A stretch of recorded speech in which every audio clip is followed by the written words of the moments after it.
Selamat datang di Ruang Dosen. Hari ini kita akan menyelami sebuah sesi pembelajaran kehidupan, mengupas tuntas hakikat dari resiliensi. Nah, mari kita sejenak merenung. Dalam perjalanan hidup yang niscaya ini, badai itu pasti datang silih berganti, bukan? Entah itu realitas ekonomi yang keras, krisis personal, atau tekanan karir yang benar-benar menguji batas kita. Tapi pertanyaan sejatinya bukanlah kapan badai itu tiba, melainkan bagaimana postur jiwa kita saat menghadapinya. Mari kita gali lebih dalam kebijaksanaan yang alam semesta sediakan untuk kita pelajari bersama.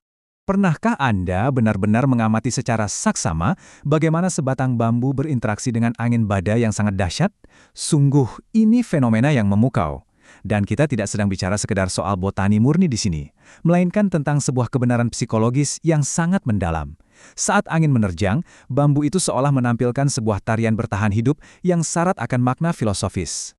Untuk memahami filosofi ini, kita akan membedah 6 poin utama, mulai dari filosofi alam, sains fleksibilitas, anatomi kekuatan, jaringan rimpang, penerapannya pada resiliensi mental manusia modern, hingga akhirnya kita tutup dengan sebuah refleksi akhir.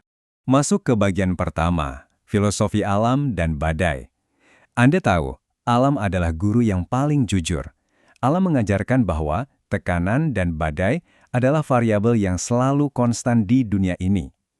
Dan di tengah badai tersebut, alam menyajikan dua cara yang sangat berbeda dalam merespon sebuah tekanan ekstrim. Coba kita perhatikan kontrasnya. Di satu sisi, ada pohon ek yang besar, sangat keras, kaku, dan sama sekali tidak mau mengalah. Di sisi lain, kita melihat bambu. Ia lincah, selalu mengikuti arah tekanan, dan pada akhirnya selamat tanpa cedera sedikit pun. Secara logis, fenomena ini membuktikan kepada kita bahwa kekerasan yang absolut, yakni sikap kaku yang menolak berkompromi dengan realitas, justru seringkali berujung pada kehancuran fatal saat berada di bawah tekanan maha berat.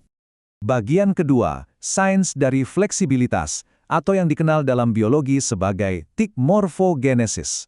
Kita perlu berpijak pada hukum alam yang terukur ini untuk membuktikan bahwa kelenturan sebenarnya adalah sebuah desain biologis yang sangat brilian.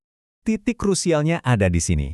Tikmomorfogenesis adalah fenomena di mana tumbuhan mengubah bentuk dan sifat strukturalnya sebagai respons langsung terhadap sentuhan atau tekanan mekanis. Coba bayangkan itu, angin badai yang menghantam bambu bukanlah sebuah agen penghancur, melainkan instruktur yang secara aktif membentuk dan menyempurnakan mekanisme pertahanannya. Tekanan dari luarlah yang justru mendikte seberapa tangguh bambu itu akan tumbuh. Fakta sains ini seolah membuktikan apa yang sudah lama dicatat oleh filsuf agung Lao Tzu. Beliau pernah berkata, yang keras dan kaku akan dipatahkan, yang lembut dan lentur akan bertahan. Filosofi kuno ini mengubah konsep botani tadi menjadi semacam hukum universal tentang kelenturan. Bambu itu tidak melawan takdir badai. Ia menyatu dengan energi badai tersebut, lalu mengubah kelembutan menjadi manifestasi kekuatan yang paling absolut. Selanjutnya, bagian ketiga, anatomi kekuatan. Kita akan bahas tentang peran dari ruas dan rongga. Pertanyaannya, bagaimana bambu bisa melakukan manuver ekstrim ini tanpa patah sama sekali? Mari kita perhatikan mekanika bertahan hidupnya. Batangnya itu berongga, tapi diperkuat oleh ruas-ruas penahan. Ia mampu menunduk sangat dalam saat tertekan, namun punya elastisitas yang luar biasa untuk bisa kembali tegak. Ironisnya, kekuatannya tidak terletak pada massa kayu yang padat, melainkan pada kekosongan yang terkalkulasi dan penguatan yang tersegmentasi. Coba kita amati lini masanya saat bambu menghadapi sebuah krisis. Pertama, badai tiba. Kedua, bambu langsung menunduk serendah mungkin, bahkan seringkali sampai ujung daunnya menyentuh bumi. Ketiga, ia menyerap tekanan itu tanpa melawannya. Dan keempat, begitu badai mereda, ia berdiri tegak kembali. Ini adalah cetak biru biologis yang sangat sempurna bagi kita untuk bertahan hidup saat krisis datang secara tiba-tiba. Peran krusial pertama ada pada ruas-ruasnya. Secara biologis, ruas ini bertugas mencegah keretakan menjalar saat batang ditekuk secara ekstrim. Kalau kita tarik kehidupan manusia, ruas-ruas ini ibarat tahapan hidup kita. Semacam jeda atau pencapaian-pencapaian kecil di mana kita berhenti sejenak untuk memvalidasi dan memperkuat fondasi diri. Tanpa jeda untuk memantapkan fondasi ini, pertumbuhan kita yang menjulang tinggi itu hanya akan menjadi sesuatu yang sangat rapuh. Kemudian ada rongga di dalam batangnya. Ruang kosong ini meniadakan massa kaku yang justru bisa membuatnya patah. Dalam filosofi jiwa kita, rongga ini adalah metafora dari kerendahan hati. Kalau hati kita terlalu padat oleh ego, asumsi, dan kesombongan, kita tidak akan punya ruang tersisa untuk beradaptasi dengan perubahan zaman yang serba cepat. Kita sangat butuh kekosongan itu agar bisa selalu menyerap kebijaksanaan-kebijaksanaan baru. Lanjut ke bagian keempat, jaringan rimpang dan kekuatan bersama. Karena sehebat apapun kelenturan sebuah batang, ia sama sekali tidak ada artinya tanpa fondasi kokoh yang mencengkeram bumi. Di bawah tanah sana, bambu menyembunyikan sebuah mahakarya komunal. Ia tidak mengandalkan satu akar tunggang yang egois menembus ke bawah sendirian. Tidak. Sebaliknya, bambu bertahan hidup lewat jaringan rimpang atau yang disebut rizom. Akar-akar ini saling mengunci dan berjejaring luas dengan bambu-bambu di sekitarnya. Kalau dikiaskan, mereka itu sedang berpegangan tangan di bawah tanah saat badai sedang mengamuk di atas. Jadi, pelajaran logis apa yang bisa kita petik? Resiliensi institusional yang sejati, entah itu di tempat kerja, di dalam keluarga, maupun di tengah masyarakat, selalu dibangun di atas fondasi kolaborasi dan pembagian beban saat krisis melanda. Kolaborasi itu bukan sekedar bagi-bagi tugas operasional ya, ini tentang menciptakan jaringan akar psikologis. Jaringan yang memastikan seluruh anggota tetap berdiri kokoh karena bersandar satu sama lain. Sekarang masuk ke bagian kelima. Resiliensi mental manusia modern. Tibalah saatnya kita mengintegrasikan seluruh metafora botani tadi langsung ke medan pertempuran jiwa manusia. Mari kita bedah asumsi yang seringkali keliru ini. Kita sering merasa, untuk terlihat kuat kita harus bersikap keras kepala, menolak kompromi, dan membiarkan ego memimpin. Padahal faktanya, kekakuan semacam itu sangatlah rapuh dan mudah sekali dipatahkan. Sebaliknya, menjadi pribadi yang rendah hati dan adaptif, tahu kapan harus bersabar dan mengalah, justru adalah wujud nyata dari mentalitas yang sama sekali tidak bisa dihancurkan. Tolong ingat baik-baik hal ini. Menunduk saat menerima kritik yang membangun, atau mengalah sementara saat berhadapan dengan kesulitan besar, itu bukanlah sebuah kekalahan.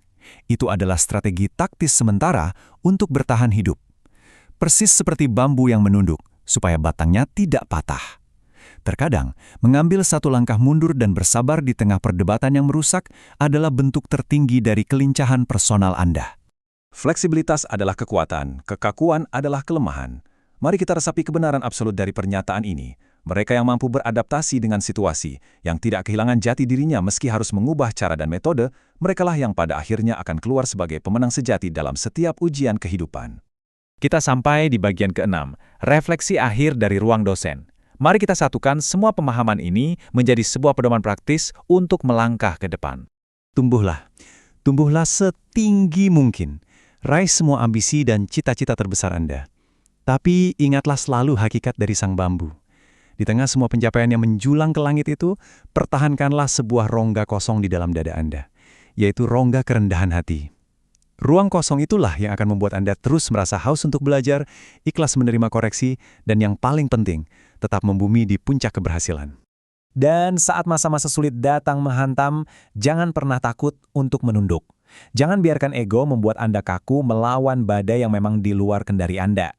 Percayalah pada jaringan rimpang yang sudah lelah-lelah Anda bangun, keluarga, sahabat, dan tentu saja ilmu pengetahuan Anda. Akar Anda itu kuat, dan secara logis, Anda niscaya akan berdiri tegak kembali setelah badai itu berlalu. Sebagai penutup sesi ini, saya ingin meninggalkan sebuah pertanyaan filosofis untuk Anda renungkan.